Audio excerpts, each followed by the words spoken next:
ઓડિશામાં નવીન પટનાયક યુગ ખતમ। 24 વર્ષ સત્તામાં રહ્યા બાદ નવીન પટનાયકે રાજ્યપાલને રાજીનામું આપ્યું। ભાજપ પહેલીવાર એકલા હાથે સરકાર બનાવશે।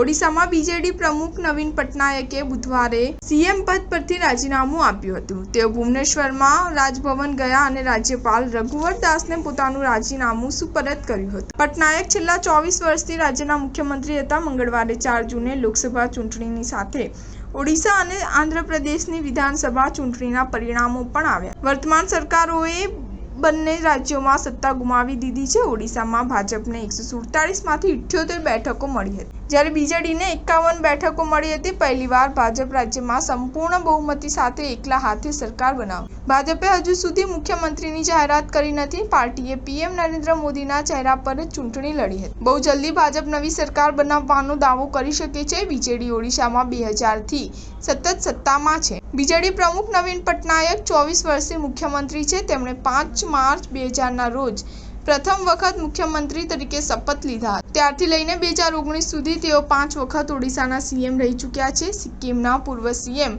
પવન ચામલિંગ પછી નવીન પટનાયક મુખ્યમંત્રી પદ સંભાળનાર દેશના બીજા નેતા હશે। જો બીજેડી સરકાર ફરીથી બની હોત તો નવીન પટનાયક સૌથી લાંબા સમય સુધી મુખ્યપ્રધાન બનવાવાળા નેતા હોત। સ્ટાર ન્યૂઝ 7 હંમેશા સચ્ચાઈની સાથે।